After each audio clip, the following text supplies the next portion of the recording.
চলো আজকে তোমাদের সাথে শেয়ার করি আলু আর ক্যাপসিকামের রেসিপি। তার জন্য প্রথমেই 4টে আলু আর একটা বড় সাইজের ক্যাপসিকাম নিয়ে আলুগুলো মাঝখান থেকে কেটে মিডিয়াম স্লাইস করে কেটে নিচ্ছি। চাইলে তোমরা তোমাদের পছন্দ মতো শেপও করতে পারো। ক্যাপসিকামের মাঝের অংশটুকু এরকম রাউন্ড করে কেটে বাদ দিয়ে আলুর মতো মিডিয়াম স্লাইস করে কেটে নেব। তাছাড়াও স্লাইস করা পেঁয়াজ, টমেটো, থেতো করা আদা, রসুন, কাঁচা লঙ্কাও নিয়েছি। এদিকে ভাজা মশলাটা করার জন্য জিরে, ধনে আর গোটা গরম মশলা ভেজে ঠান্ডা করে নিয়ে গুঁড়ো করে নেব। এখন রিফাইন অয়েল গরম করে কেটে রাখা আলুগুলো দিয়ে সামান্য হলুদ আর লবণ অ্যাড করে হাই ফ্লেমে ভেজে নিচ্ছি। তবে খুব বেশি ব্রাউন করে ভাজার দরকার নেই।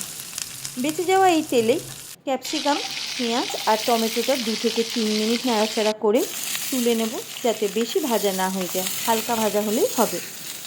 এই প্যানে রিফাইন অয়েল দিয়ে গরম হওয়ার পর কুচানো পেঁয়াজ অ্যাড করে গোল্ডেন ব্রাউন করে ভেজে নিয়ে থেতো করা রসুন, আদা আর কাঁচা লঙ্কা দিয়ে নাড়াচাড়া করছি যতক্ষণ না এর কাঁচা গন্ধটা চলে যায়।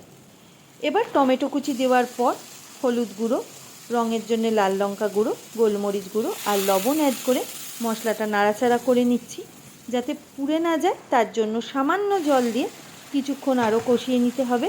মশলাটা রেডি হয়ে গেলে ভেজে রাখা এই আলু, ক্যাপসিকাম, পেঁয়াজগুলো দিয়ে ভালো করে মিক্স করে নিয়ে এরপর আবারও সামান্য জল অ্যাড করে ঢেকে 5 মিনিট কুক করে নিয়েছি।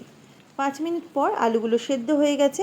এবার ভাজা মশলা আর কুচানো ধনেপাতাটা দিয়ে ভালোভাবে মিক্স করে নিলেই আজকে আলু আর ক্যাপসিকামের রেসিপি একদম রেডি।